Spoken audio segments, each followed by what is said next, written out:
Hello everyone, welcome back to my newest LP. I'm Yamato Man, and in the year of 20XX AD, the first annual robot tournament was held. Yes, I'm sure some of you guessed this already. It was going to be a Mega Man game. And you know what? You're right. But with 8 of the world's most powerful robots. Keep in mind, world tournament, 8 most powerful robots, they've had to get to this point. But Mr. X, the sponsor of the tournament, took control of the robots and began to take over the world. Mr. X, why? It's time to tell you the truth. I've been manipulating that fool Dr. Wily from the beginning. But now I no longer need Dr. Wily's help. Come and face my power, Mega Man. We'll stop you. Follow me, Rush. Yeah, Mega Man 6. Welcome to the Let's Play of it. I'm Ultima Mantoid. For the next anywhere between 9 and 11 parts, I'm going to explain why this is possibly the most underrated, underappreciated,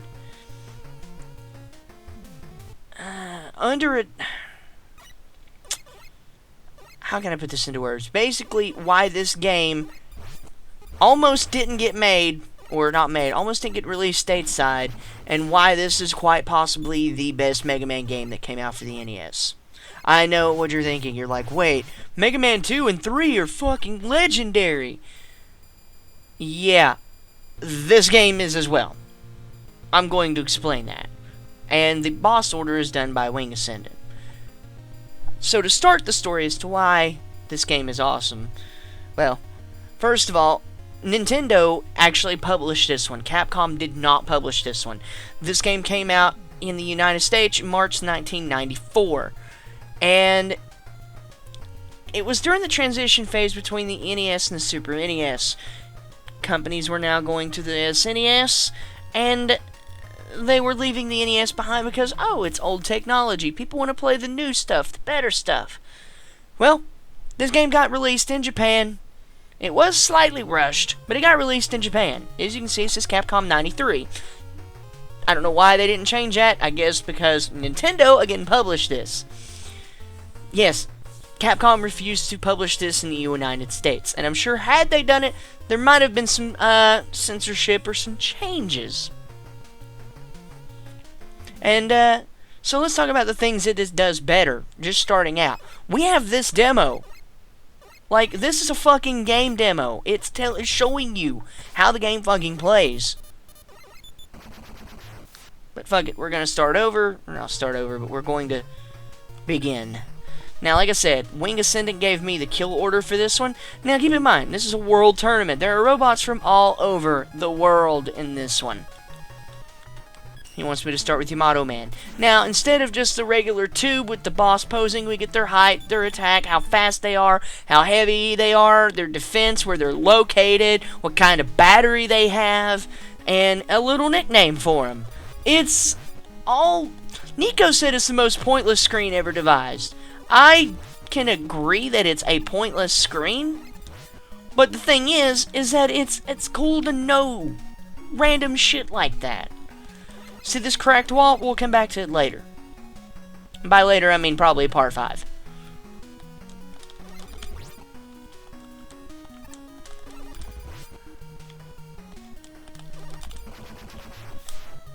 So each stage has a theme, obviously, to go with the robot master that it goes with. You know, Yamato Man he's a Japanese samurai. So he's gonna have enemies that give it like a samurai feel. Except, you know, these mosquito things. Like, you saw the guy with the big spear that was spinning it and I had to jump over the spear. Yeah. Those guys are back, but you can just shoot them in the legs now. You don't have to shoot them in the head. And they also don't have a laser beam anymore. There's a ladder down there that we can't get to. Huh. I wonder why. All Robot Masters will be fought Buster only until the rematches. See that ladder up there? Yeah, obviously we can't reach it. We have no rush jet. We have no rush coil. Guess we'll have to come back to it later, won't we?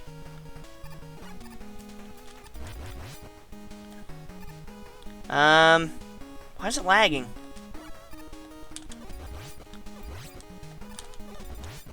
I'm gonna... Give me a second. Why is it lagging? Hang on. There we go. Okay, sorry about that. It's fixed now.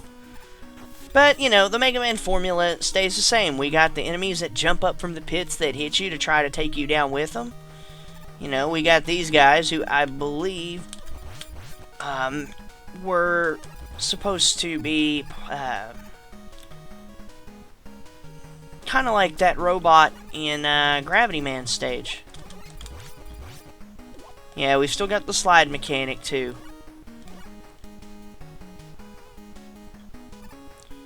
The Yamato Man, of course, was built for combat, so...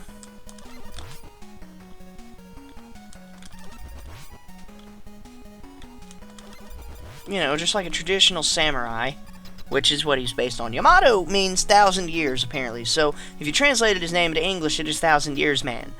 But that's because it's supposed to represent feudal Japan, which is why he has the nice ornamental kabuto and the spear and everything else.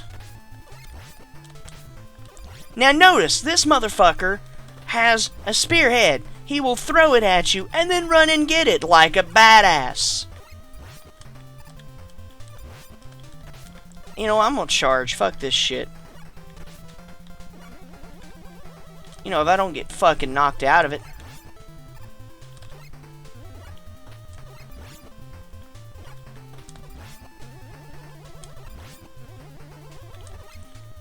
I mean, he's a fucking honorable fighter.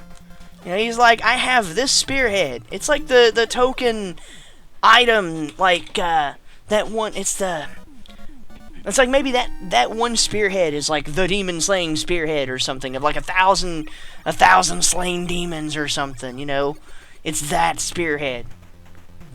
Here's something else awesome that Mega Man 6 does. Sure, it tells us what our weapon is, which we get the Yamato Spear, but it shows us a fucking demonstration of this weapon. No other Mega Man game does this, except for Mega Man 5 for the Game Boy. Hilariously, chronologically enough, comes between 5 and 6 for the NES. Ha! Anyway. So yes, the Yamato Spear is basically a spear projectile. It goes all the way across the screen, and a lot of people don't know this, but it has a slight upwards angle or downwards angle every other shot. So you can revisit stages in this game, by the way. So if you want to fight the Robot Masters again, you can actually do that. So we'll go after Nightman this time because, you know, Wing Ascendant wants us to. He's the master of Mace Ball at the capital of science. Even the themes go very well with the stages and stuff. Another cracked block with a one-up behind it. We can't get that. Such a shame. I was going to try and jump over him, but whatever. Yeah, drag that foot in the ground. Each stage had a neat little idea behind it. Like,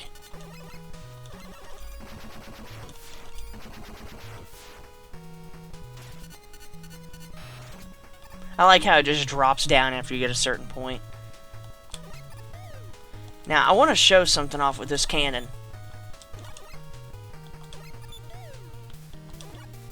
Yeah, you can hit the cannon while it's got its top pulled down. But you have to hit it in an exact spot to do so.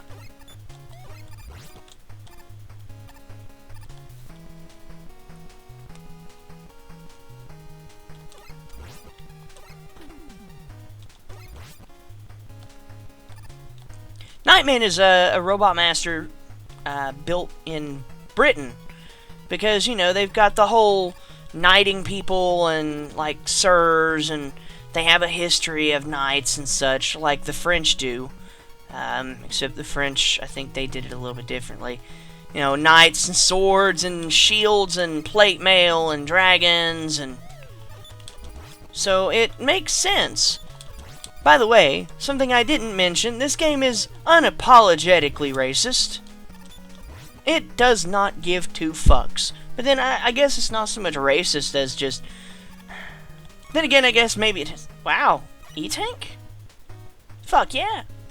Let's do it. Maybe it is racism. I don't know. But behind every stereotype is some form of truth. I mean,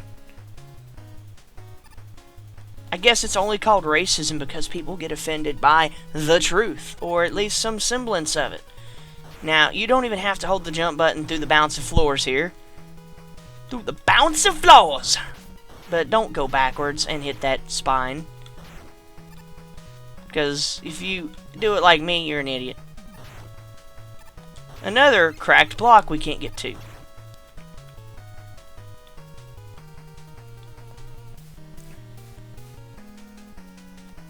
Oh, come on.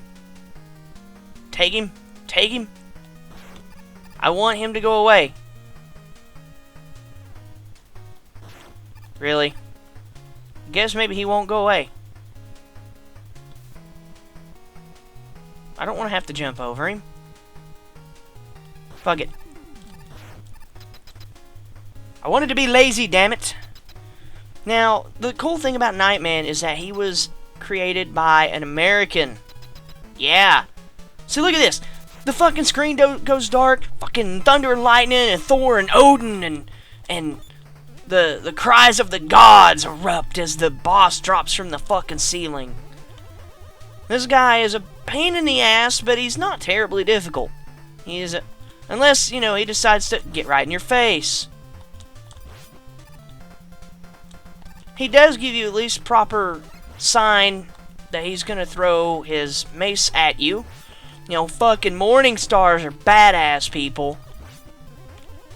He rears that arm back, hurls it out.